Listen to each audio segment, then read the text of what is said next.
નમસ્કાર, આપ જોઈ રહ્યા છો નેશન પ્લસ ન્યૂઝ. હું છું આપની સાથે હેતલ ગુપ્તા. સમગ્ર રાજ્યની સાથે આજથી સુરેન્દ્રનગર જિલ્લામાં પણ ધોરણ 10 અને 12ની બોર્ડની પરીક્ષાઓનો પ્રારંભ થયો છે. પરીક્ષાના પ્રથમ દિવસે વિદ્યાર્થીઓનો ઉત્સાહ વધારવા માટે જિલ્લા કલેક્ટર અને જિલ્લા પોલીસ વડા સ્વયં પરીક્ષા કેન્દ્ર પર પહોંચ્યા હતા. ઝાલાવાડ પંથકમાં આજે બોર્ડની પરીક્ષાને લઈને ભારે ચહલ-પહલ જોવા મળી હતી. વિદ્યાર્થીઓ આત્મવિશ્વાસ સાથે પરીક્ષા કેન્દ્રો પર પહોંચ્યા હતા, જ્યાં તેમનું ઉષ્માભર્યું સ્વાગત કરવામાં આવ્યું હતું.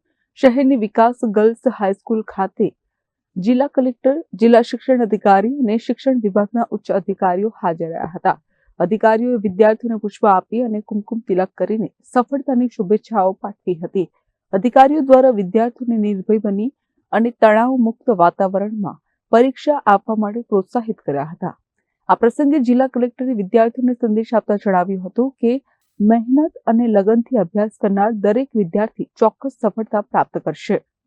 આજરોજ તારીખ 26 ફેબ્રુઆરી 2026 થી ગુજરાત રાજ્ય માધ્યમિક અને ઉચ્ચતર માધ્યમિક શિક્ષણ બોર્ડની પરીક્ષાઓ શરૂ થઈ છે. તેમાં 127 પરીક્ષાના સ્થળો છે અને 1078 બ્લોક છે.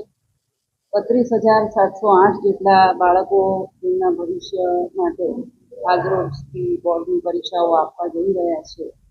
જિલ્લા વહીવટી તંત્ર તરફથી આ બાળકોને તેમના ઉજ્જવળ ભવિષ્યની શુભેચ્છાઓ આપવા માટે અમે આજરોજ અહીં હાજર રહી બાળકોને શુભેચ્છાઓ આપી. કેવો ઉત્સાહ જોવા મળી રહ્યો છે બાળકોને?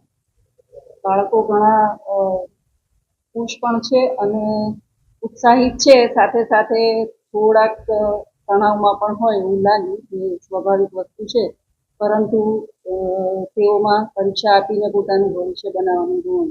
Rajesh બહુરાશી, nation plus news, Surendranagar. સમાચારોના સતત અપડેટ મેળવવા માટે અમારી નેશન પ્લસ ન્યૂઝની યુટ્યુબ ચેનલને સબસ્ક્રાઇબ કરો, બેલ આઇકન દબાવો અને જોડાયેલા રહો ફેસબુક, ઇન્સ્ટાગ્રામ અને ટ્વિટર પર.